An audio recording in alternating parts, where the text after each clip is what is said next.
السلام علیکم ورحمۃ اللہ وبرکاتہ۔ الحمد للہ رب العالمین والصلاة والسلام علی اشرف الانبیاء والمرسلین وعلی آلہ واصحابہ اجمعین، اما بعد۔ محترم و مکرم سامعین، حاضرین و ناظرین کرام، الحمدللہ باب العلم انواریہ ایجوکیشنل سوسائٹی اور جامعہ انواریہ کے زیر اہتمام مختلف کتابوں کی آڈیو اور ویڈیو ریکارڈنگ کا سلسلہ جاری ہے۔ نعمت الباری شرح صحیح بخاری علامہ غلام رسول سعیدی علیہ الرحمہ کی ریکارڈنگ کا سلسلہ ہم نے شروع کیا تھا۔ الحمدللہ پچھلے درس میں باب 58 اور اس کا کچھ حصہ باقی ہے، اور حدیث نمبر 221 مکمل کیے تھے۔ آج ہم انشاءاللہ آگے سے درس کا آغاز کریں گے، اور آج یہاں جو شروع ہو رہا ہے باب، اس باب میں اگرچہ باب کا نمبر نہیں ہے لیکن باب نیا شروع ہو رہا ہے یہاں سے۔ باب یحریق الماء علی البول، پیشاب پر پانی بہا دے۔ وحدثنا خالد قال وحدثنا سلیمان عن یحیی بن سعید قال سمعت انس بن مالک رضی اللہ عنہ قال جاء اعرابی فبال في طائفة المسجد فزجره الناس فنهاهم النبي صلی اللہ علیہ وسلم فلما قضى بوله امر النبي صلی اللہ علیہ وسلم بذنوب من ماء فأحريق عليه۔ ہاں، یعنی یہ تحویل والی روایت ہے، اس سے پہلے والی جو روایت تھی اسی سے یہ بھی تحویلاً ذکر کی گئی۔ امام بخاری نے دوسری سند کی طرف تحویل کی۔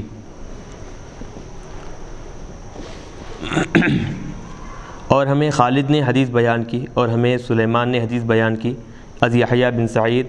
انہوں نے کہا میں نے حضرت انس بن مالک رضی اللہ عنہ سے سنا، انہوں نے بیان کیا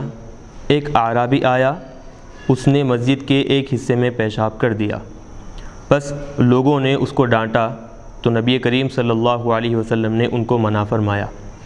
ایک عربی آیا مطلب جبکہ وہاں تو سارے عرب رہتے ہیں، اعرابی طور پہ یہ عربی کہہ کر ذکر کیا جانے کا مقصد کیا ہے؟ یہ اعرابی کہتے ہیں، اصل یہ عرب کے رہنے والوں کو نہیں بلکہ دیہاتی، گاؤں کا رہنے والا جو ہوتا ہے دیہاتی، اس کو اعرابی کہا جاتا ہے، تو وہ عربی کہتے ہیں، وہ اہل عرب کا رہنے والا جو ہوتا ہے تو اس کو عربی کہتے ہیں، وہ یہ اعرابی ہے۔ یہ تو اعرابی سے مراد یہ کہ دیہاتی، گاؤں کا رہنے والا۔ تو ایک اعرابی آیا، اس نے مسجد کے ایک حصے میں پیشاب کر دیا، بس لوگوں نے اس کو ڈانٹا تو نبی کریم صلی اللہ علیہ وسلم نے ان کو منع فرمایا۔ بس جب وہ پیشاب سے فارغ ہو گیا تو نبی کریم صلی اللہ علیہ وسلم نے حکم دیا کہ اس کے اوپر پانی کا ایک ڈول بہا دیا جائے۔ اس حدیث کی تخریج اور شرح صحیح بخاری حدیث نمبر 219 میں بیان کی جا چکی ہے، وہاں مطالعہ فرمائیں۔ حافظ ابن حجر کی شرح پر تنقید۔ حافظ شہاب الدین ابن حجر عسقلانی نے اس کی شرح میں وہی فوائد اور مسائل بیان کیے ہیں جن کو ہم حدیث نمبر 219 کی شرح میں بیان کر چکے ہیں، اور اس کی شرح میں انہوں نے فقہائے احناف پر دو اعتراض کیے۔ ایک یہ کہ زمین پر اگر پیشاب کی نجاست ہو تو دھوپ سے خشک ہونے کے بعد وہ نجاست پاک ہو جاتی ہے، اگر اسی طرح زمین پاک ہو جاتی ہے تو نبی کریم صلی اللہ علیہ وسلم نے اس پر پانی بہانے کا حکم کیوں دیا تھا؟ اس کا جواب بھی ہم حدیث نمبر 219 کی شرح میں لکھ چکے ہیں کہ پاکی بہت جلد حاصل ہو جائے، کیونکہ مسجد ہے، ادب و احترام کا مقام ہے، تو جلد سے جلد پاک ہو جائے، اس لیے آقا علیہ الصلوۃ والسلام نے پانی بہانے کا حکم دیا تھا۔ پچھلے درس میں ہم وہ بیان کر چکے ہیں۔ دوسرا اعتراض یہ کیا ہے کہ فقہائے احناف یہ کہتے ہیں کہ اگر زمین نرم ہو اور اس پر پیشاب کر دیا جائے تو اس کو کھود کر یا کھروچ کر اس کی مٹی دوسری جگہ ڈال دی جائے، حالانکہ اس کا ثبوت ایک ضعیف السند حدیث میں اور ایک مرسل حدیث میں ہے۔ اس اعتراض کا جواب بھی ہم حدیث نمبر 219 میں ذکر کر چکے ہیں۔ ان امور کا بیان کرنے کے بعد حافظ ابن حجر نے لکھا ہے اس حدیث کے باقی فوائد ہم انشاءاللہ کتاب الادب میں بیان کریں گے، کتاب الادب میں اس حدیث کا نمبر 6025 ہے، وہاں حافظ ابن حجر نے صرف اتنا لکھا ہے۔ حضرت انس رضی اللہ عنہ کی حدیث میں اس شخص کا قصہ ہے جس نے مسجد میں پیشاب کر دیا تھا۔ اس کی مفصل شرح کتاب الطہارت میں ہو چکی ہے، اور لا تزرموہ کا معنی ہے اس کا پیشاب منقطع مت کرو۔ گویا حافظ ابن حجر بھول گئے کہ انہوں نے کتاب الطہارہ میں کیا لکھا تھا۔ یہ ہم نے حافظ ابن حجر کے دوسرے نسیان کی نشاندہی کی ہے۔ چلیے اب یہاں پر یہ باب مکمل ہو چکا ہے۔ اب یہاں سے نیا باب نمبر 59 شروع کیا جا رہا ہے۔ باب بول الصبیان، بچوں کے پیشاب کا حکم۔ اس عنوان میں الصبیان کا لفظ ہے۔ صبیان صبیٌ کی جمع ہے، اس کا معنی ہے بچے۔ اس سے پہلے باب میں مرد کے پیشاب کا حکم بیان کیا تھا کہ جس جگہ مرد نے پیشاب کیا ہے اس جگہ کو پاک کرنے کے لیے اس جگہ کو دھویا جائے گا، اور اس باب میں بچوں کے پیشاب کا حکم بیان کیا ہے کہ اگر دودھ پیتے بچے نے کپڑے پر پیشاب کر دیا تو آیا اس کو دھویا جائے گا یا نہیں۔ امام شافعی اور امام احمد بن حنبل علیہم الرحمہ کے نزدیک دودھ پیتے لڑکے کا پیشاب طاہر ہے اور دودھ پیتی لڑکی کا پیشاب نجس ہے، یعنی دودھ پیتا ہوا بچہ اگر ہے تو اس کا پیشاب طاہر ہے، پاک ہے، اور پھر دودھ پیتی ہوئی بچی اگر ہے لڑکی ہے تو اس کا پیشاب نجس ہے۔ اور امام مالک اور امام ابو حنیفہ علیہم الرحمہ کے نزدیک دودھ پیتا لڑکا ہو یا لڑکی ہو دونوں کا پیشاب نجس ہے، یعنی دونوں ائمہ کے پاس دونوں کا پیشاب بھی ناپاک ہے، اور اگر وہ کپڑے پر پیشاب کر دیں تو اس کپڑے کو دھویا جائے گا، یعنی دودھ پیتا بچہ اگر بچی پیشاب کر دے کپڑے پر تو اس کپڑے کو دھویا جائے گا۔ اور امام شافعی اور امام احمد بن حنبل کے نزدیک دودھ پیتے لڑکے نے اگر کپڑے پر پیشاب کر دیا تو اس کو دھونے کی ضرورت نہیں ہے، اس پر صرف پانی کو چھڑک دینا کافی ہوگا، یعنی دودھ پیتا اگر بچہ پیشاب کر دیا ہے تو اس پر پانی چھڑکنے سے وہ کپڑا پاک ہو جائے گا۔ حدیث نمبر 222 یہاں سے شروع ہو رہی، یہ کن کے پاس ہے؟ امام شافعی علیہ رحمہ کے پاس پانی چھڑکنے کا حکم ہے، ورنہ امام اعظم ابو حنیفہ کے پاس اور امام مالک علیہ رحمہ کے پاس کیا ہے کہ جیسے دوسرے کپڑے نجاست کو دھونے کے لیے جیسے جو طریقہ بتایا گیا ہے تو اس بچے کے دودھ پیتے بچے کے پیشاب کو دور کرنے کے لیے بھی اور اس کے کپڑے کو پاک کرنے کے لیے وہی طریقہ ہوگا۔ حدیث نمبر 222، حدثنا عبد اللہ بن یوسف قال اخبرنا مالک عن حشام بن عروۃ عن ابیہ عن عائشۃ ام المؤمنین رضی اللہ عنہم انہا قالت اتی رسول اللہ صلی اللہ علیہ وسلم بصبی فبال علی ثوبہ فدعا بماء فاتبعہ ایاہ۔ امام بخاری علیہ رحمہ روایت کرتے ہیں ہمیں عبداللہ بن یوسف نے حدیث بیان کی، انہوں نے کہا ہمیں امام مالک نے خبر دی از حشام بن عروہ از والد خود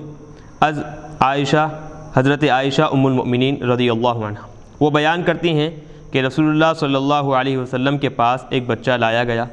اس نے آپ کے کپڑے پر پیشاب کر دیا، آپ نے پانی منگایا اور اس پانی کو اس کپڑے کے تابع کیا، یعنی اس پانی کو اس کپڑے پر بہا دیا۔ چلیے باب کے عنوان کے ساتھ اس حدیث کی مطابقت اس جملے میں ہے، آپ نے پانی منگایا اور پانی کو اس کپڑے پر بہایا۔ پیشاب سے آلودہ کپڑے پر پانی چھڑکنے کے متعلق احادیث، یعنی جس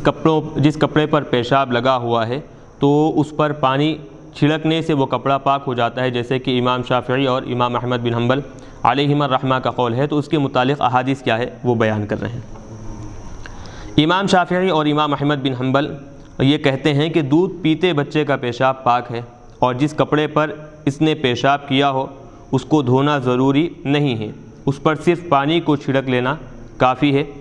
ان کا استدلال ان احادیث سے ہے۔ حضرت علی رضی اللہ عنہ بیان کرتے ہیں کہ نبی کریم صلی اللہ علیہ وسلم نے دودھ پیتے بچوں کے متعلق فرمایا لڑکی کے پیشاب کو دھویا جائے گا اور لڑکے کے پیشاب پر پانی چھڑک دیا جائے گا۔ اس حدیث میں ینزیح کا لفظ ہے جس کا معنی انہوں نے پانی چھڑکنا کیا ہے، ہمارے نزدیک اس کا معنی پانی بہانا ہے، احناف کی طرف سے اس حدیث کے بارے میں جو لفظ آیا تو اس لفظ کی وضاحت، اس لفظ کے بارے میں امام شافعی علیہ رحمہ پانی چھڑکنا مراد لیتے ہیں ینزحو سے، اور احناف جو ہے پانی بہانا مراد لیتے ہیں۔ حضرت لبابہ بنت حارث رضی اللہ عنہا بیان کرتی ہیں کہ حضرت حسین بن علی رضی اللہ عنہما نے نبی کریم صلی اللہ علیہ وسلم پر پیشاب کر دیا۔ میں نے عرض کیا آپ مجھے اپنا کپڑا دے دیں، میں اس کو دھوؤں۔ آپ نے فرمایا لڑکیوں کے پیشاب سے کپڑا دھویا جاتا ہے اور لڑکوں کے پیشاب سے صرف پانی چھڑک دیا جاتا ہے۔ اس حدیث میں بھی ینزیحو کا لفظ ہے، ہمارے نزدیک اس کا معنی پانی بہانا ہے۔ حضرت ام قیس رضی اللہ عنہا نبی کریم صلی اللہ علیہ وسلم کے پاس اپنے بچے کو لائیں جو طعام نہیں کھاتا تھا، یعنی دودھ پیتا تھا کھانا نہیں کھاتا تھا۔ رسول اللہ صلی اللہ علیہ وسلم نے اس کو اپنی گود میں بٹھا لیا، اس نے آپ کے کپڑوں پر پیشاب کر دیا، آپ نے پانی منگایا، بس اس پر چھڑکا اور اس کو دھویا نہیں۔ اس میں بھی نازحہ کا لفظ ہے۔ تحقیق یہ ہے کہ اس کا معنی پانی بہانا ہے۔ باب مذکور کی حدیث بھی اس پر قرینہ ہے، یعنی جن احادیث سے امام شافعی علیہ رحمہ اور امام احمد بن حنبل استدلال کیے ہیں کہ دودھ پیتا بچہ اگر پیشاب کرے تو اس پر، یعنی کپڑے پر اگر پیشاب لگا ہے دودھ پیتے بچے کا، تو پانی چھڑک لینے سے وہ کپڑا پاک ہو جاتا ہے۔ ان احادیث میں نزح ینزح کا لفظ ملتا ہے، اور نزح ینزح کے معنی امام شافعی علیہ رحمہ کیے ہیں پانی چھڑکنا، اور احناف اسی لفظ کے معنی کیے ہیں پانی بہانا۔ چلیے، نزح کا معنی پانی بہانا ہے، نہ کہ پانی چھڑکنا۔ اس کی ایک حدیث سے وضاحت، یعنی جو احناف جو کہتے ہیں کہ نزح ینزح کے معنی پانی بہانا ہے، پانی چھڑکنا نہیں ہے، اس کی وضاحت اب یہاں کر رہے ہیں۔ امام مالک اور امام ابو حنیفہ کے نزدیک دودھ پیتے لڑکے اور دودھ پیتی لڑکی دونوں کے پیشاب میں کوئی فرق نہیں ہے، چاہے بچی ہو یا پھر بچہ ہو دودھ پینے والا، تو دونوں کے پیشاب کا ایک ہی حکم ہے، کوئی فرق نہیں ہے، اور دونوں کا پیشاب نجس ہے۔ امام طحاوی علیہ رحمہ نے کہا ہے کہ جن احادیث میں امام احمد اور امام شافعی علیہ رحمہ نے استدلال کیا ہے ان میں نزح کا لفظ ہے، اور نزح کا معنی پانی چھڑکنا بھی ہے اور پانی بہانا اور دھونا بھی ہے۔ سو درج ذیل حدیث میں ینزح کا لفظ ہے، اس کا معنی پانی بہانا ہے، یہاں پر پانی چھڑکنے کے معنی ہو ہی نہیں سکتا۔ وہ حدیث یہ ہے جو ابھی امام طحاوی نے جس حدیث کے بارے میں بتایا ہے، وہ حدیث اب یہاں بیان کر رہے ہیں۔ ابو لبید بیان کرتے ہیں کہ ایک آدمی قبیلہ طاحیہ کی طرف ہجرت کرتے ہوئے نکلا، اس کو بیرح بن اسد کہا جاتا تھا، یعنی اس نکلنے والے آدمی کا نام بیرح بن اسد۔ وہ رسول اللہ صلی اللہ علیہ وسلم کی وفات کے چند ایام بعد مدینے میں آیا۔ اس کو حضرت عمر رضی اللہ عنہ نے دیکھا تو پہچان لیا کہ کوئی مسافر ہے۔ انہوں نے پوچھا تم کون ہو؟ اس نے کہا میں اہل عمان سے ہوں۔ حضرت عمر نے کہا اہل عمان سے؟ اس نے کہا جی ہاں۔ حضرت عمر اس کا ہاتھ پکڑ کر حضرت ابو بکر صدیق رضی اللہ عنہ کے پاس لے گئے اور کہا یہ شخص اس زمین کی طرف سے آیا ہے جس کے متعلق میں نے رسول اللہ صلی اللہ علیہ وسلم کو یہ فرماتے ہوئے سنا ہے، بے شک میں ایک زمین کو جانتا ہوں جس کو عمان کہا جاتا ہے، جس کی ایک طرف سے سمندر بہتا ہے، یعنی حدیث میں سمندر کے بہنے کے لیے ینزحو کا لفظ ہے۔ وہاں عرب کا ایک قبیلہ ہے، اگر ان کے پاس میرا سفیر جائے تو وہ اس کو تیر ماریں گے نہ پتھر۔ تو اب دیکھیں، علامہ بدر الدین عینی علیہ رحمہ نے لکھا ہے کہ اس حدیث کی سند صحیح ہے۔ ابو عامر ابن عبد البر مالکی نے کہا ظاہر یہ ہے کہ النزح کا معنی پانی بہانا ہے، نہ کہ چھڑکنا، کیونکہ پانی چھڑکنے سے تو نجاست اور پھیلتی ہے، اور کبھی نزحہ کا ذکر کیا جاتا ہے اور اس سے مراد دھونا ہوتا ہے، اور اسی طرح الرش کا یعنی رش کا ذکر کیا جاتا ہے اور اس سے مراد بھی دھونا ہوتا ہے۔ باب مذکور کی حدیث 222 میں مذکور ہے کہ رسول اللہ صلی اللہ علیہ وسلم نے پانی منگایا اور اس پانی کو اس پیشاب آلودہ کپڑے کے تابع کیا، یعنی وہ جو پانی ہے وہ پانی کو کیا کیے، اس کپڑے کے تابع کر دیے، یعنی پانی کپڑے پر بہا دیے۔ حافظ ابن حجر عسقلانی نے اس کی شرح میں لکھا ہے کہ رسول اللہ صلی اللہ علیہ وسلم نے پیشاب آلودہ کپڑے پر پانی بہایا۔ اور یہ فقہائے احناف اور فقہائے مالکیہ کے موقف پر قوی دلیل ہے کہ لڑکے کے پیشاب آلودہ کپڑے پر پانی بہایا جاتا ہے، چھڑکا نہیں جاتا۔ علامہ سیوطی نے بھی اس حدیث کی شرح میں لکھا ہے ای صبہ علیہ، یعنی اس کپڑے پر پانی بہایا۔ چلیے دیگر احادیث سے اس کی تائید کہ نازحہ کا معنی دھونا اور پانی بہانا ہے، نہ کہ پانی چھڑکنا۔ یعنی یہ جو نازحہ کے معنی جو حدیث میں لفظ آیا ہے اس کے معنی دھونا ہے، پانی چھڑکنا مراد نہیں ہے، تو دوسری احادیث سے اس کی تائید لے رہے ہیں۔ حضرت مقداد بن اسود بیان کرتے ہیں کہ حضرت علی بن ابی طالب رضی اللہ عنہ نے مجھے یہ حکم دیا کہ میں رسول اللہ صلی اللہ علیہ وسلم سے یہ معلوم کروں کہ ایک شخص جب اپنی بیوی کے قریب ہوتا ہے تو اس کی مزی نکل آتی ہے، اس کے لیے کیا حکم ہے؟ کیونکہ میرے نکاح میں آپ کی صاحبزادی تھی، اس لیے میں آپ سے خود سوال کرنے سے حیا کرتا ہوں۔ حضرت مقداد بیان کرتے ہیں پھر میں نے رسول اللہ صلی اللہ علیہ وسلم سے اس کے متعلق سوال کیا تو آپ نے فرمایا جب تم اس حالت کو پاؤ تو اپنی شرمگاہ کو دھو لو۔ یہاں پر بھی نازحہ کا لفظ ہے،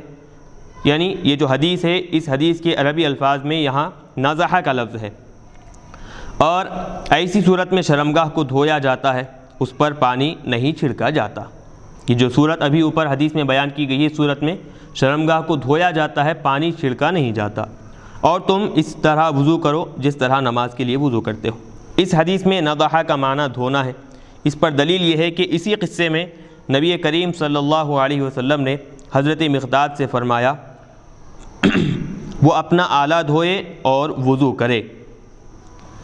ایک اور حدیث میں نضحہ بمعنی دھونا ہے۔ حضرت سہل بن حنیف رضی اللہ عنہ بیان کرتے ہیں کہ میں مزی سے بہت تکلیف اور مشقت اٹھاتا تھا اور اس کی وجہ سے اکثر غسل کرتا تھا، سو میں نے اس کا رسول اللہ صلی اللہ علیہ وسلم سے ذکر کیا اور آپ صلی اللہ علیہ وسلم سے اس کے متعلق پوچھا۔ آپ صلی اللہ علیہ وسلم نے فرمایا تمہیں اس سے وضو کافی ہے۔ میں نے عرض کیا یا رسول اللہ میرے کپڑے پر جو مزی لگ جائے اس کا کیا حکم ہے؟ فرمایا تم اپنی ہتھیلی میں پانی لے کر اس سے اپنے کپڑے کو دھو جہاں تک مزی لگی ہو۔ تو اب یہاں پر بھی اس حدیث میں فَتَنْزِحُ بِهِ ثَوْبَكَ یہ لفظ ہے، نضح ينزح کا لفظ ہے۔ اس تفصیل سے معلوم ہو گیا کہ جن احادیث میں لڑکے کے پیشاب کے لیے یعنی دودھ پیتے بچے کے پیشاب کے لیے نضح کا لفظ آیا اس کا معنی بھی دھونا ہے، پانی چھڑکنا نہیں ہے۔ اس پر یہ اعتراض ہے کہ ایک حدیث میں ہے نبی کریم صلی اللہ علیہ وسلم کی زوجہ حضرت عائشہ صدیقہ رضی اللہ عنہا بیان کرتی ہیں کہ رسول اللہ صلی اللہ علیہ وسلم کے پاس بچے لائے جاتے تو آپ ان کو برکت دیتے اور ان کو گٹھی دیتے تھے۔ گٹھی یعنی بچہ پیدا ہونے کے بعد کسی بزرگ آدمی سے شہد کوئی کھجور چبا کر بچے کے منہ میں ڈالنا یا پھر شہد چٹانا، یہ گٹھی دینا کہتے ہیں اس کو۔ ایک بچے کو لایا گیا تو اس نے آپ پر پیشاب کر دیا تو آپ نے اس کے بعد اس پر پانی ڈالا اور دھویا نہیں۔ اس حدیث میں صراحت کے ساتھ دھونے کی نفی کی گئی ہے، یعنی اس میں پورے کھلے انداز میں ذکر ہے کہ صرف پانی ڈالا ہے، دھویا نہیں۔ اس کا جواب یہ ہے کہ آپ نے اس کو خوب مل کر نہیں دھویا، اور اس حدیث میں بھی تصریح ہے کہ آپ نے اس پر پانی چھڑکا نہیں بلکہ پانی بہایا، جیسا کہ واضح طور پر صراحت کے ساتھ کھلے انداز میں ذکر ہے کہ آپ نے اس پر پانی چھڑکا نہیں بلکہ پانی بہایا، جیسا کہ صحیح بخاری حدیث نمبر 222 میں اس کی تصریح یعنی اس کی صراحت، اس کی وضاحت ہے، جس کو ہم حافظ ابن حجر عسقلانی علیہ رحمہ کی شرح فتح الباری اور علامہ سیوطی کی شرح تنویر الحوالک سے نقل کر چکے ہیں۔ جن احادیث میں دودھ پیتے لڑکے کے پیشاب آلودہ کپڑے پر پانی بہانے اور اس کے دھونے کی تصریح ہے وہ حسب ذیل ہے، یعنی جن احادیث میں یہ ذکر ہے کہ دودھ پیتے بچے کے پیشاب اگر اس کا پیشاب کپڑے پر لگ جائے تو اس پر پانی چھڑکنا نہیں بلکہ پانی بہانا ہے، واضح طور پر صراحت کے ساتھ جن احادیث میں تذکرہ ملتا ہے وہ احادیث اب یہاں سے شروع ہو رہے ہیں۔ حضرت عائشہ صدیقہ رضی اللہ عنہا بیان کرتی ہیں کہ رسول اللہ صلی اللہ علیہ وسلم کے پاس بچے لائے جاتے، آپ ان کے لیے دعائے خیر کرتے۔ آپ کے پاس ایک بچہ لایا گیا، اس نے آپ پر پیشاب کر دیا تو رسول اللہ صلی اللہ علیہ وسلم نے فرمایا اس پر خوب پانی بہاؤ۔ حسن بصری رحمۃ اللہ علیہ اپنی والدہ سے مرفوعاً روایت کرتے ہیں کہ رسول اللہ صلی اللہ علیہ وسلم نے فرمایا جب لڑکا طعام نہ کھاتا ہو، یعنی کھانا نہ کھاتا ہو، صرف دودھ پیتا ہو، تو اس کے پیشاب پر پانی بہایا جائے گا، اور جب لڑکی ہو تو اس کے کپڑے کو دھویا جائے گا۔ حسن بصری رحمۃ اللہ علیہ سے روایت ہے کہ لڑکا جب تک طعام نہ کھاتا ہو، کھانا نہ کھاتا ہو، اس کے پیشاب پر پانی بہایا جائے گا اور لڑکی کے پیشاب کو دھویا جائے گا۔ علامہ عینی فرماتے ہیں کہ لڑکے اور لڑکی میں فرق یہ ہے کہ لڑکے کے پیشاب کا باریک سوراخ ہوتا ہے، اس کا پیشاب تنگ جگہ سے نکلتا ہے، اور لڑکی کے پیشاب کی جگہ فراخ یعنی کشادہ ہوتی ہے اور وہ پھیل کر نکلتا ہے اور کپڑے پر پھیل جاتا ہے، اسی لیے اس کو مبالغے کے ساتھ دھونے کا حکم دیا ہے، اور لڑکے کے پیشاب پر صرف پانی بہانے کا حکم دیا ہے کیونکہ وہ پھیل کر نہیں نکلتا۔ امام الحسین بن مسعود بغوی علیہ الرحمہ روایت کرتے ہیں حضرت ام سلمہ رضی اللہ عنہا نے فرمایا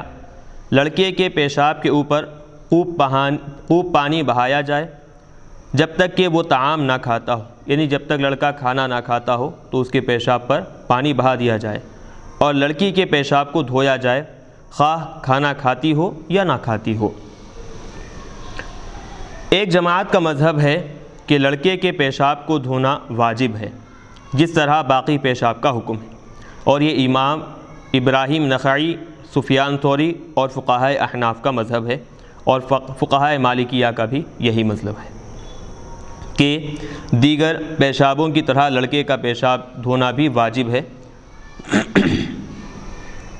حضرت ابو لیلہ رضی اللہ عنہ بیان کرتے ہیں کہ میں رسول اللہ صلی اللہ علیہ وسلم کے پاس تھا، پس حضرت حسن رضی اللہ عنہ کو لایا گیا، انہوں نے آپ پر پیشاب کر دیا، لوگوں نے ارادہ کیا ان کو جلدی سے روکیں، تو آپ نے فرمایا یہ میرا بیٹا ہے، یہ میرا بیٹا ہے۔ جب وہ پیشاب سے فارغ ہو گئے تو آپ صلی اللہ علیہ وسلم نے اس کے اوپر پانی بہا دیا، یعنی پیشاب جہاں کپڑوں پر کیا گیا تھا اس پر پانی بہا دیا۔ حضرت عبد الرحمن بن ابی لیلہ اپنے والد سے روایت کرتے ہیں میں رسول اللہ صلی اللہ علیہ وسلم کے پاس بیٹھا ہوا تھا، اور آپ کے پیٹ یا آپ کے سینے پر حضرت حسن یا حضرت حسین رضی اللہ عنہما تھے، انہوں نے آپ پر پیشاب کر دیا، حتیٰ کہ میں نے تیزی کے ساتھ ان کو پیشاب کرتے دیکھا۔ ہم ان کو اٹھانے کے لیے ان کی طرف کھڑے ہوئے، آپ نے فرمایا اس کو چھوڑ دو، پھر آپ نے پانی منگا کر اس پیشاب پر پانی بہا دیا۔ حضرت ام الفضل رضی اللہ عنہا بیان کرتی ہیں کہ جب حضرت حسین رضی اللہ عنہ پیدا ہوئے تو میں نے عرض کیا یا رسول اللہ ان کو مجھے عطا کیجئے یا ان کو مجھے دے دیجئے، میں ان کی کفالت کروں گی یا میں ان کو دودھ پلاؤں گی، سو آپ نے ایسا کر دیا۔ پھر میں حضرت حسین کو آپ کے پاس لے آئی اور انہیں آپ کے سینے پر بٹھا دیا، انہوں نے آپ پر پیشاب کر دیا۔ جب آپ کے تہبند پر پہنچ گیا، جو پیشاب آپ کے تہبند پر پہنچ گیا، میں نے عرض کیا یا رسول اللہ اپنا تہبند مجھے دے دیجئے میں اس کو دھوؤں۔ آپ نے فرمایا لڑکے کے پیشاب پر پانی بہایا جاتا ہے اور لڑکی کے پیشاب کو دھویا جاتا ہے۔ ہم نے حدیث نمبر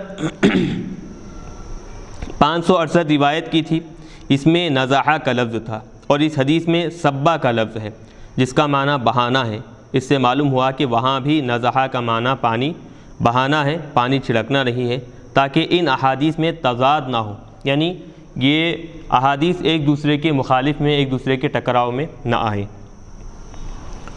حسن بصری علیہ الرحمہ کی والدہ بیان کرتی ہے کہ انہوں نے حضرت ام سلمہ رضی اللہ عنہا کو دیکھا، جو لڑکا کھانا نہ کھاتا ہو، صرف دودھ پیتا ہو، وہ اس کے پیشاب پر پانی بہاتی تھیں، اور جب وہ کھانا کھاتا تھا تو اس کے پیشاب کو دھوتی تھیں، اور وہ لڑکی کے پیشاب کو بھی دھوتی تھیں۔ اور باب مذکور کی حدیث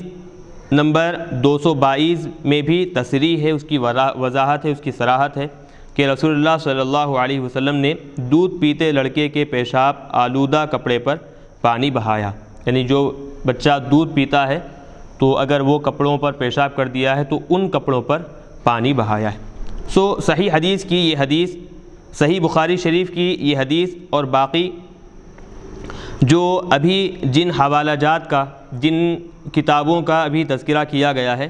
فقہائے احناف کے موقف پر قوی دلیل ہیں، یعنی وہ ساری کی ساری احادیث اور خاص طور پر صحیح بخاری شریف کی حدیث کیا ہے، فقہائے احناف پر ایک قوی دلیل ہے۔ حضرت ابو ہریرہ رضی اللہ عنہ بیان کرتے ہیں کہ رسول اللہ صلی اللہ علیہ وسلم نے فرمایا، پیشاب سے بچو کیونکہ عام عذاب قبر اسی سے ہوتا ہے۔ اس حدیث کا عموم اور اطلاق بھی یہ خبر دیتا ہے کہ یعنی اس حدیث میں چونکہ عام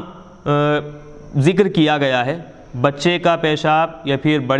بوڑھے آدمی کا پیشاب یا پھر جوان آدمی کا پیشاب، ایسے کوئی قید نہیں ہے، مطلق پیشاب سے بچنے کا حکم ہے۔ یہ خبر دیتا ہے کہ شیرخوار لڑکے یعنی دودھ پینے والے بچے اور شیرخوار لڑکی یعنی دودھ پینے والی بچی کے پیشاب آلودہ کپڑوں میں فرق نہ کیا جائے اور ان کپڑوں پر پانی بہا کر ان کو دھویا جائے اور ان پر صرف پانی چھڑک کر گندگی کو مزید پھیلایا نہ جائے۔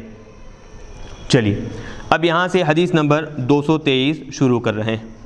حدثنا عبد اللہ بن یوسف قال اخبرنا مالک عن ابن شہاب عن عبید اللہ بن عبد اللہ بن عتبہ عن ام قیس بنت محصن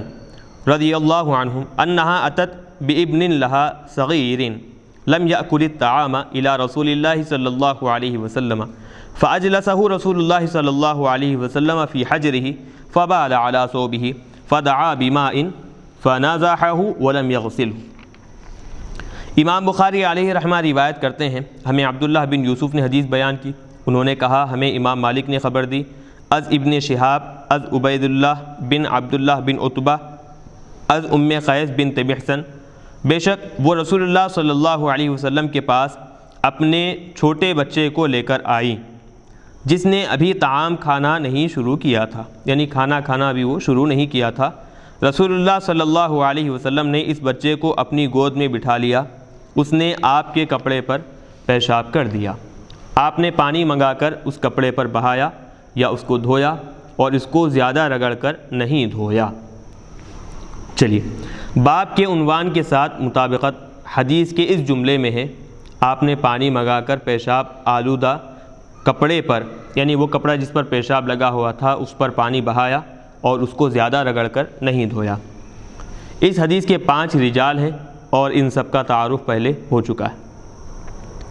حدیث کے معنی کی وضاحت، اس حدیث میں نازحہ یعنی اس حدیث میں جو الفاظ ہیں ان کی وضاحت کر رہے ہیں۔ اس حدیث میں نازحہ کا لفظ ہے اور ہم حدیث نمبر 222 میں تفصیل سے تحقیق کر چکے ہیں کہ اس کا معنی یہاں پر پانی بہانا اور دھونا ہے، اور حدیث میں جو مذکور ہے اور اس کو نہیں دھویا، یعنی حدیث میں جو ذکر کیا گیا ہے ولم یغسلہ یعنی اس کو نہیں دھویا، اس کا معنی ہے اس کو بہت رگڑ کر اور مل کر نہیں دھویا، کیونکہ شیرخوار لڑکے کے پیشاب یعنی دودھ پینے والے بچے کے پیشاب آلودہ کپڑے پر پانی بہانا بکثرت احادیث سے ثابت ہے، یعنی دودھ پینے والا بچہ اگر کپڑوں پر پیشاب کر دیا تو اس کپڑے پر پانی بہانا بہت احادیث سے یہ ثابت ہے، جس کو ہم حدیث نمبر 222 کی شرح میں تفصیل سے باحوالہ بیان کر چکے ہیں۔ حافظ ابن حجر عسقلانی کے حدیث مذکور سے استنباط کردہ مسائل اور ان پر حافظ عینی کا تعاقب، یعنی حافظ ابن حجر عسقلانی علیہ رحمہ جو حدیث ابھی ذکر کی گئی ہے اس سے جو مسائل نکالے ہیں ان کا بھی بیان ہے، اور ساتھ ہی ساتھ حافظ عینی جو حنفی ہیں وہ جو حافظ ابن حجر عسقلانی کا تعاقب کیے ہیں ان کو جواب دیے ہیں، اب وہ یہاں سے تذکرہ شروع ہو رہا ہے۔ اس حدیث میں نبی کریم صلی اللہ علیہ وسلم کی بچوں پر شفقت کا پتہ چلتا ہے کہ بچوں کو آپ کی گود میں بٹھایا جاتا تھا، وہ آپ کے کپڑوں پر پیشاب کر دیتے اور اس سے نبی کریم صلی اللہ علیہ وسلم کے چہرے پر ناگواری اور ناراضگی کے آثار ظاہر نہیں ہوتے تھے۔ اس حدیث میں حسن معاشرت اور تواضع کا بیان ہے، اور حسن معاشرت یعنی آپسی میل جول اچھے انداز میں کس طرح کرنا ہے، یہ تواضع یعنی عجز و انکساری کا بیان ہے اس میں۔ اور اہل فضل کی برکت حاصل کرنے کے لیے بچوں کو ان کے پاس لے جانا اس میں بیان کیا گیا، یعنی بڑے بزرگ جو حضرات ہوتے ہیں، نیک اولیاء کرام صالحین جو ہوتے ہیں، تو ان کے پاس بچوں کو لے جانا یہ کیا ہے، برکت والا کام ہوا کرتا ہے۔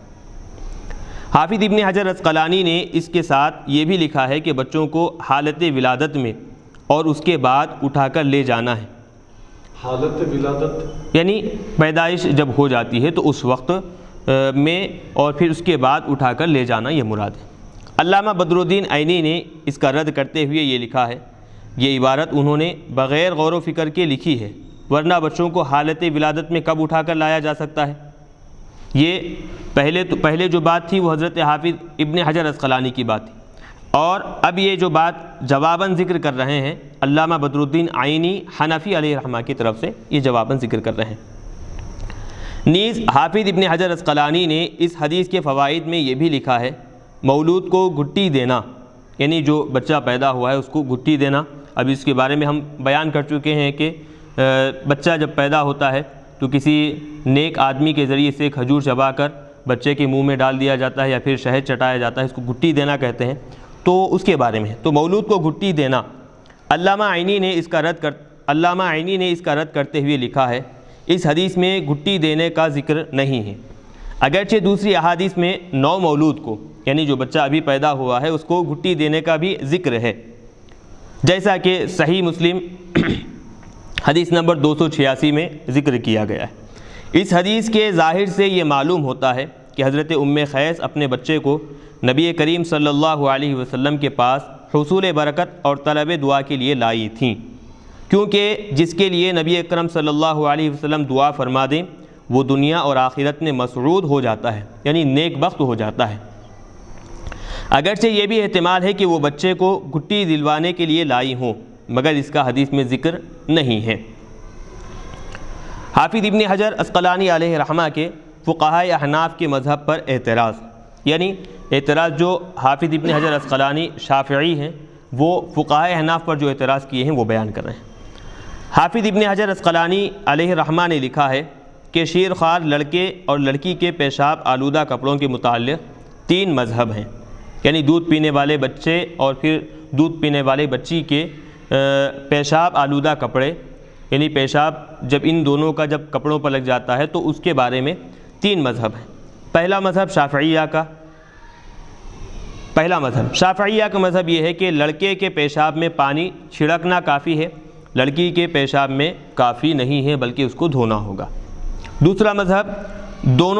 دونوں کے پیشاب میں پانی چھڑکنا کافی ہے، یہ اوزاعی کا مذہب ہے اور امام شافعی علیہ رحمہ کا بھی ایک قول ہے اور امام مالک سے بھی مروی ہے۔ تیسرا مذہب فقہائے احناف، پہلا مذہب ہے امام شافعی علیہ رحمہ کا کہ لڑکے کے پیشاب میں پانی چھڑکنا کافی ہے، لڑکی کے پیشاب میں پانی چھڑکنا کافی نہیں ہے بلکہ پانی بہانا ہے۔ دوسرا مذہب ہے دونوں کے پیشاب میں، چاہے دودھ پینے والا بچہ ہو یا پھر دودھ پینے والی بچی ہو، تو ان دونوں کے پیشاب میں کیا کرنا ہے، پانی چھڑکنا کافی ہے، بہانا ضروری نہیں ہے۔ یہ دوسرا مذہب کس کا ہے؟ آگے بتانا، یہ اوزاعی کا مذہب ہے اور امام شافعی علیہ رحمہ کا بھی ایک قول ہے۔ تو اس سے معلوم ہوا کہ امام شافعی علیہ رحمہ کے 2 قول ہیں، 2 میں کا پہلا قول وہ تھا اور یہ دوسرا قول ہے، اور امام مالک علیہ رحمہ سے بھی مروی ہے۔ چلیے، فقہائے احناف اور امام مالک کا مذہب یہ ہے کہ دونوں کے پیشاب آلودہ کپڑوں کو دھونا واجب ہے۔ ابن دقیق العید نے کہا ہے، انہوں نے قیاس کی پیروی کی اور حدیث میں جو مذکور ہے، یعنی حدیث میں جو ذکر کیا گیا ہے، آپ نے اس کپڑے کو نہیں دھویا، انہوں نے اس کی جو تعویل کی ہے وہ خلاف ظاہر ہے اور دوسری احادیث سے بعید ہے، اور لڑکے اور لڑکی کے پیشاب کے حکم میں فرق اس لیے ہے تاکہ مشقت کم ہو۔ بہرحال یہ حافظ ابن حجر عسقلانی علیہ رحمہ کی طرف سے فقہائے احناف پر اعتراض تھا۔ مصنف کی طرف سے حافظ ابن حجر عسقلانی علیہ رحمہ کے جوابات، میں کہتا ہوں، یعنی صاحب نعمت الباری کی طرف سے جوابات دیے جا رہے ہیں، میں کہتا ہوں کہ حافظ ابن حجر عسقلانی علیہ رحمہ کا یہ لکھنا کہ فقہائے احناف نے اپنے مذہب میں قیاس کی پیروی کی ہے، قطعاً باطل اور مردود ہے۔ ہم حدیث نمبر 222 کی شرح میں ان احادیث کا تفصیل سے باحوالہ ذکر کر چکے ہیں، جن کی پیروی میں فقہائے احناف نے کہا ہے کہ شیر خوار لڑکے کے پیشاب آلودہ کپڑوں کو بھی دھونا واجب ہے۔ اور اس حدیث میں جو مذکور ہے، جو ذکر کیا گیا ہے، آپ نے اس کپڑے کو نہیں دھویا، اس کی تعویل یہ کی ہے کہ اس کو زیادہ مل کر نہیں دھویا، رگڑ کر نہیں دھویا۔ یہ تعویل اس لیے کی ہے کہ دوسری احادیث میں اس کپڑے کو دھونے کا ذکر ہے، جن کو ہم حدیث نمبر 222 کی شرح میں بیان کر چکے ہیں۔ اگر یہ تعویل نہ کی جائے تو احادیث میں تعارض اور تضاد لازم آئے گا، یعنی جو تعویل احناف کیے ہیں اگر وہ تعویل نہ کریں تو احادیث کے درمیان ٹکراؤ ہو جائے گا، بعض احادیث بعض دوسرے احادیث کی مخالف میں آ جائیں گی۔ یہ تعویل خلاف ظاہر نہیں بلکہ احادیث کے توافق اور تطبیق پیدا کرنے کے لیے ہے، یعنی احادیث میں بالکل موافقت اور مطابقت پیدا کرنے کے لیے ہے۔ نیز حافظ ابن حجر عسقلانی علیہ رحمہ نے کہا ہے کہ شیر خوار لڑکے اور شیر خوار لڑکی کے پیشاب آلودہ کپڑوں میں فرق اس لیے کیا ہے تاکہ دھونے کی مشقت کم ہو۔ حافظ ابن حجر عسقلانی علیہ رحمہ کی اس عبارت سے یہ معلوم ہوتا ہے کہ فقہائے شافعیہ اپنے اس مذہب میں قیاس کی پیروی کر رہے ہیں، اور ان کا یہ قیاس صریح اور صحیح احادیث کے خلاف ہے، اس لیے باطل اور مردود ہے۔ نیز اسلام تو طہارت اور صفائی کی تعلیم دیتا ہے، اور شیر خوار بچے کے پیشاب کو طاہر قرار دینا اسلام کے اس اصول کے کلیتاً خلاف ہے۔ یعنی شوافع جو کہتے ہیں کہ شیر خوار بچے کا پیشاب پاک ہے، تو یہ اسلام کا جو اصل ہے کہ اسلام تو طہارت اور صفائی کی تعلیم دیتا ہے، تو اس اصل کے خلاف معلوم ہوتا ہے۔ باب مذکور کی حدیث شرح صحیح مسلم جلد 1 صفحہ 966 پر ہے، وہاں اس کی شرح کا عنوان ہے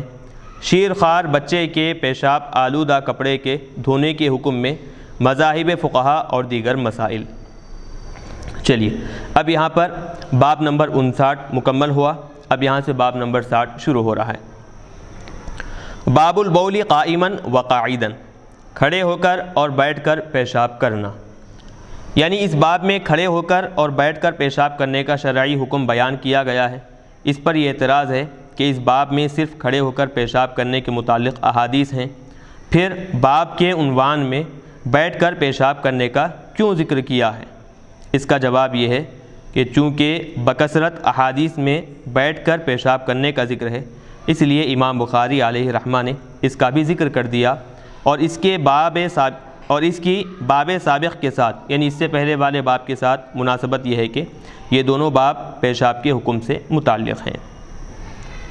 حدیث نمبر 224 بیان کر رہے ہیں۔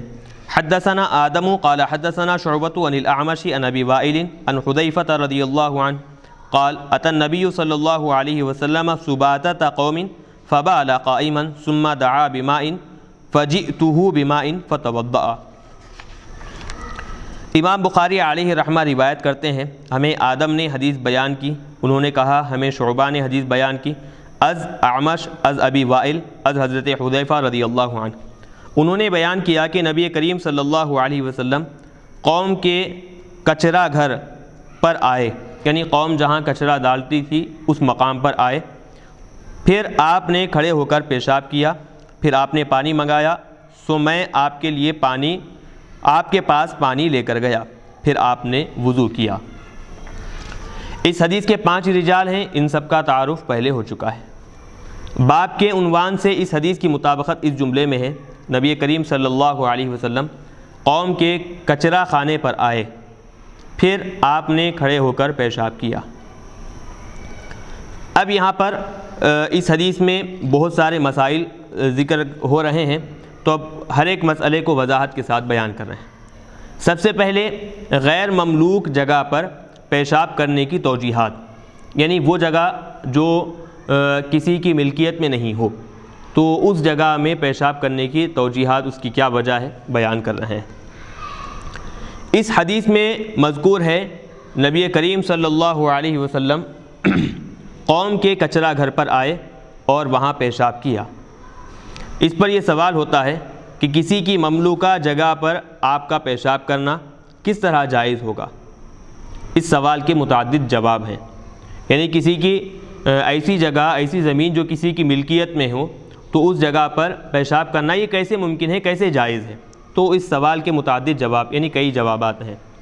پہلا جواب، یہ جگہ قوم کی ملکیت نہیں تھی، جہاں آپ پیشاب کیے وہ قوم کی ملکیت نہیں تھی، اور چونکہ قوم کے لوگ وہاں پر کچرا ڈالتے تھے اس لیے اس کی اضافت قوم کی طرف کر دی گئی، یعنی پورے قوم کے افراد وہاں پر کچرا ڈالتے تھے تو وہ اس جگہ کی نسبت قوم کی طرف کر دی گئی۔ دوسرا جواب، نبی کریم صلی اللہ علیہ وسلم کو علم تھا کہ قوم کے لوگ آپ کے اس تصرف کو ناپسند نہیں کریں گے، یعنی آپ یہ جو عمل کیے ہیں اس عمل کو آقا علیہ الصلوۃ والسلام ناپسند نہیں کریں گے، اور پھر وہاں جو جگہ آپ پیشاب کرنے کے لیے استعمال کیے ہیں اس کو ناپسند نہیں کریں گے، اور ایسی صورت میں تصرف جائز ہوتا ہے۔ اگر قوم یا پھر کوئی بھی آدمی اگر ناپسند نہیں کر رہا ہے تو اس کو استعمال کرنا، وہاں پیشاب وغیرہ کرنا جائز ہوتا ہے۔ تیسرا جواب، جس چیز کی آپ کی امت مالک ہو اس چیز پر آپ کا تصرف کرنا جائز ہے، یعنی کوئی چیز امت کے ملکیت میں ہے تو اس امت کی ملکیت میں جو چیز ہے تو اس میں آقا علیہ الصلوۃ والسلام تصرف کر سکتے ہیں، آپ کے لیے یہ عمل جائز ہے، کیونکہ آپ تمام مؤمنین کے جانوں اور ان کے مالوں پر اقرب بالتصرف ہیں، یعنی بہت زیادہ آقا علیہ الصلوۃ والسلام تصرف کرنے کے آقا علیہ الصلوۃ والسلام کے لیے بہت زیادہ مناسب ہیں،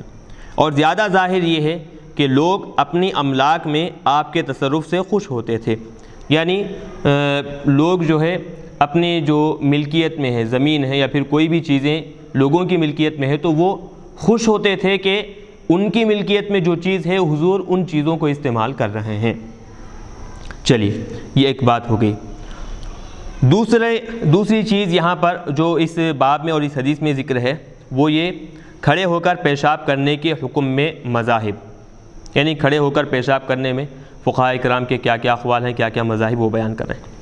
اس حدیث سے معلوم ہوا کہ کھڑے ہو کر پیشاب کرنا جائز ہے، اور جب کھڑے ہو کر پیشاب کرنا جائز ہے تو بیٹھ کر پیشاب کرنا بطریق اولا جائز ہوگا۔ امام مالک نے کہا ہے اگر وہ ایسی جگہ ہے جہاں کھڑے ہو کر پیشاب کرنے سے چھینٹیں نہیں اڑتے تو کوئی حرج نہیں، ورنہ مکروہ ہے، یعنی ایسے مقام پر آدمی پیشاب کر رہا ہے کہ جہاں کھڑے ہو کر اگر پیشاب کرے گا تو چھینٹیں نہیں اڑیں گے، تو ایسے مقام پر کھڑے ہو کر پیشاب کرنا جائز ہے۔ اگر ایسے مقام پر ہے کہ کھڑے ہو کر پیشاب کرنے سے چھینٹیں اڑیں گے تو وہاں پر پیشاب کرنا مکروہ ہے، اور عام علماء نے یہ کہا ہے کہ کھڑے ہو کر پیشاب کرنا مکروہ ہے، تنزیہ ہے، اور اگر کوئی عذر ہو تو پھر مکروہ نہیں ہے۔ حضرت انس اور حضرت علی اور حضرت ابو ہریرہ رضی اللہ عنہم سے اسی طرح مروی ہے، اور حضرت ابن مسعود رضی اللہ عنہ اور ابراہیم بن سعد نے اس کو مکروہ کہا ہے۔ ابراہیم کھڑے ہو کر پیشاب کرنے والے کی شہادت کو جائز نہیں کہتے تھے،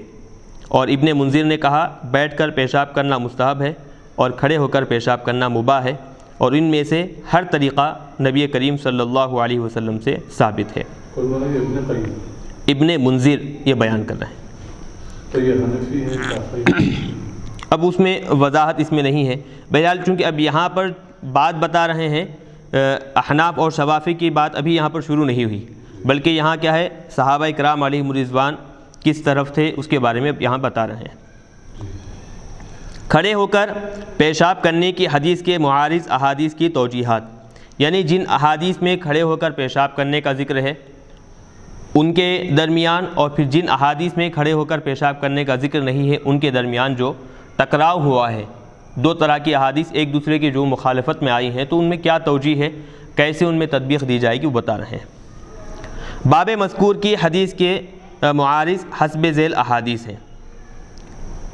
حضرت عائشہ صدیقہ رضی اللہ عنہا بیان کرتی ہیں جس نے تم کو یہ حدیث بیان کی کہ نبی کریم صلی اللہ علیہ وسلم کھڑے ہو کر پیشاب کرتے تھے، اس کی تصدیق نہ کرو، آپ صرف بیٹھ کر پیشاب کرتے تھے۔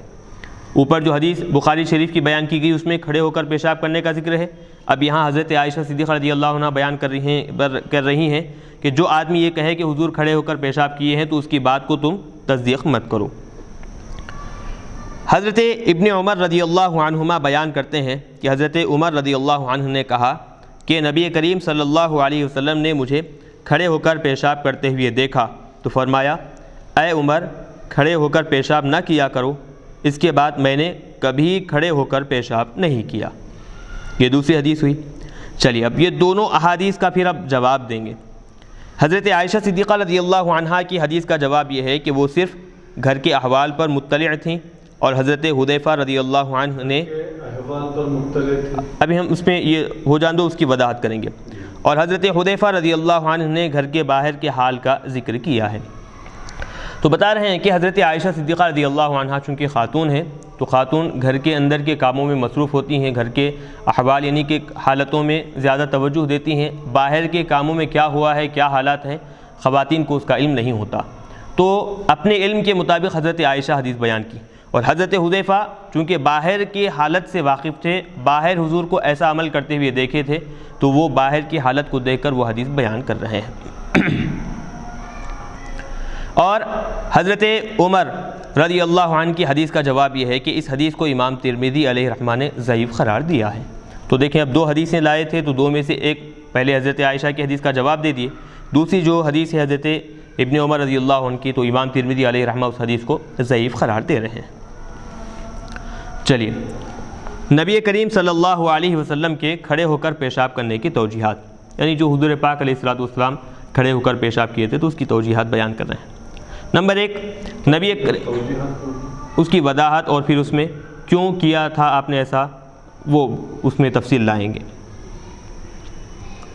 نبی کریم صلی اللہ علیہ وسلم نے جو کھڑے ہو کر پیشاب کیا تھا اس کی توجیح میں امام شافعی علیہ رحمہ نے یہ کہا ہے، یعنی اس کی وجہ بیان کرتے ہوئے امام شافعی علیہ رحمہ نے کہا ہے کہ عرب یہ کہتے تھے کہ کھڑے ہو کر پیشاب کرنے سے کمر کے درد میں شفا ہوتی ہے، تو یہ گویا علاج کا ایک طریقہ ہے، گھٹنوں میں درد کی شفا کی بھی ایک روایت ہے۔ تو بطور علاج آقا علیہ الصلوۃ والسلام نے، یعنی علاج کرنے کے لیے آقا علیہ الصلوۃ والسلام کھڑے ہو کر پیشاب کیے تھے، یہ امام شافعی علیہ رحمہ اس کی توجیح کیے ہیں۔ دوسرا، قاضی عیاض علیہ رحمہ نے یہ کہا ہے کہ آپ مسلمانوں کے امور میں مشغول تھے اور اس میں بہت دیر ہو گئی، حتیٰ کہ آپ کو زور سے پیشاب آنے لگا، اس لیے آپ اپنی عادت کے مطابق زیادہ دور نہیں جا سکے، اس لیے آپ نے کچرا گھر کا ارادہ کیا، کیونکہ وہ نرم اور ریتیلی جگہ تھی، اور حضرت حذیفہ آپ کے صدر کے لیے کھڑے ہو گئے، گویا وہاں بیٹھنے کی جگہ نہیں تھی۔ یہ توجیہ حضرت قاضی عیاض علیہ رحمہ کی۔ تیسری، علامہ مازری نے کہا ہے کہ کھڑے ہو کر پیشاب کرنے سے مقعد میں یعنی پیچھے والے حصے سے کچھ نکلنے کا خطرہ نہیں ہوتا،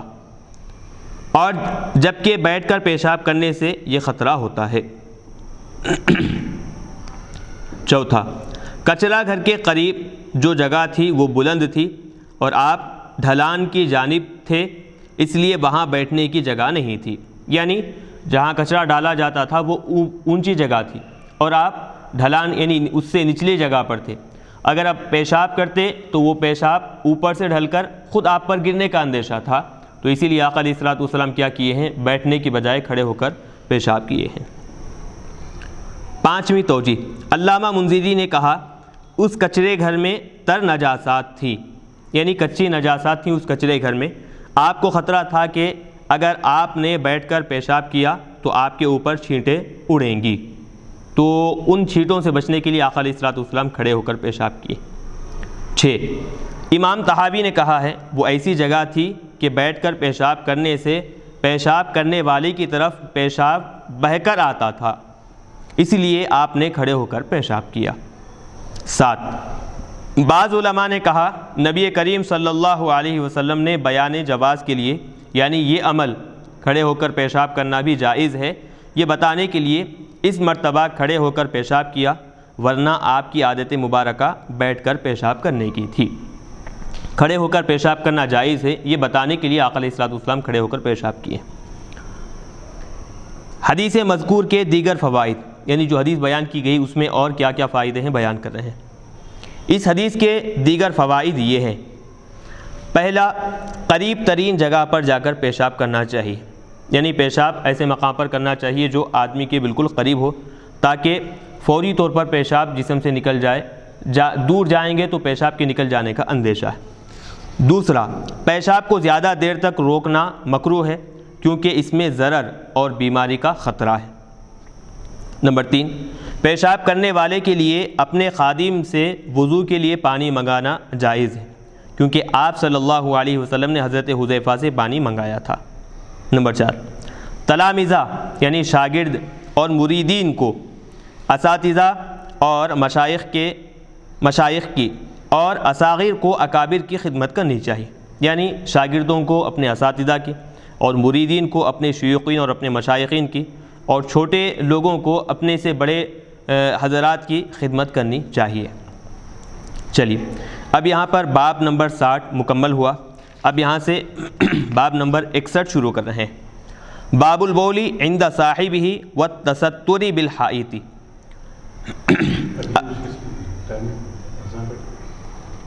مختصر باب ہے، اس کو ہم پڑھ لیں گے۔ اپنے کسی ساتھی یا دیوار کی آڑ میں پیشاب کرنا۔ باب سابق کے ساتھ اس حدیث کی مناسبت یہ ہے کہ یہ دونوں باب پیشاب کے حکم سے متعلق ہیں۔ حدیث نمبر 225، حدثنا عثمان بن ابی شیبہ قال حدثنا جریر عن منصور عن ابی وائل عن حذیفہ رضی اللہ عنہم قال رأیتنی انا والنبی صلی اللہ علیہ وسلم نتماشى وانا سباتة القوم فأتى سباتة قوم خلف حائط فقام كما يقوم احدكم فبال فانتبذت منه فاشار الي فجئته فقمت عند عقبه حتى فرغ۔ امام بخاری علیہ رحمہ روایت کرتے ہیں، ہمیں عثمان بن ابی شیبہ نے حدیث بیان کی، انہوں نے کہا ہمیں جریر نے حدیث بیان کی، از منصور از ابی وائل از حضرت حذیفہ رضی اللہ عنہ، انہوں نے بیان کیا کہ مجھے یاد ہے کہ ایک مرتبہ میں اور رسول اللہ صلی اللہ علیہ وسلم جا رہے تھے، پھر آپ ایک دیوار کے پیچھے قوم کے کچرا گھر پر آئے، پھر آپ اس طرف کھڑے ہو گئے جس طرف تم میں سے کوئی شخص کھڑا ہوتا ہے، یعنی آپ اس طرح کھڑے ہو گئے جس طرح تم میں سے کوئی ایک شخص کھڑا ہوتا ہے، یعنی عام آدمی جیسے کھڑے ہوتا ہے، آقا علیہ الصلوۃ والسلام کھڑے ہو گئے، پھر آپ نے پیشاب کیا، بس میں آپ سے پیچھے ہٹ گیا، پھر آپ نے مجھے اشارہ کیا تو میں آپ کے پاس آیا، بس میں آپ کی ایڑیوں کے پاس کھڑا ہو گیا حتیٰ کہ آپ فارغ ہو گئے۔ اس حدیث کی تخریج اور شرح صحیح بخاری حدیث نمبر 224 میں مطالعہ فرمائیں۔ حدیث مذکور یعنی جو حدیث ذکر کی ہے اس کے مزید مسائل اور اس کے فوائد۔ اس حدیث میں مذکور ہے کہ نبی صلی اللہ علیہ وسلم نے حضرت حذیفہ کو بلایا اور وہ آپ کی ایڑیوں کے پاس کھڑے ہو گئے حتیٰ کہ آپ پیشاب سے فارغ ہو گئے۔ اس سے معلوم ہوا کہ جب کوئی معزز شخص پیشاب کے لیے جائے تو اپنے ساتھ اپنے کسی ساتھی کو لے جائے جو اس کے پیچھے کھڑا ہو جائے تاکہ اس کی آڑ اور حجاب پردہ ہو جائے۔ علامہ ابن بطال نے کہا ہے یہ حکم اس صورت میں ہے جب وہ کھڑے ہو کر پیشاب کرے، اور جب وہ بیٹھ کر پیشاب کرے تو پھر اس کے ساتھی کو اس سے دور چلے جانا چاہیے۔ اور حضرت حذیفہ آپ کی حفاظت کے خیال سے آپ کے قریب آ کر کھڑے ہوئے تھے۔ نیز اس حدیث میں یہ ثبوت بھی ہے جب انسان قضائے حاجت کے لیے جائے تو لوگوں کی نگاہوں سے مستور رہے، یعنی چھپا ہوا رہے، اور کسی دیوار یا درخت کی آڑ میں کھڑا ہو۔ محلب نے کہا اس حدیث میں شاگرد اور مرید سے خدمت لینے کا ثبوت ہے۔ تو اب الحمدللہ ہم یہاں پر باب نمبر 61 اور حدیث نمبر 225 مکمل طور پر ریکارڈ کر چکے ہیں۔ آخر میں اللہ تبارک و تعالی سے دعا ہے کہنے سننے سے زیادہ عمل کرنے کی توفیق عطا فرمائے، اور جو ہم یہاں پر پڑھے ہیں سنے ہیں آقا علیہ الصلوۃ والسلام حضور پاک اللہ تبارک و تعالی سے دعا ہے کہ اس پر عمل کرنے کی توفیق عطا فرمائے، اور جو حضرات اس کی ریکارڈنگ میں تعاون کیے ہیں اللہ تبارک و تعالی ان سب کو جزائے خیر عطا فرمائے۔ وصلی اللہ تعالی وسلم علی خیر خلق محمد وآلہ وصحبہ اجمعین والحمد للہ رب العالمین۔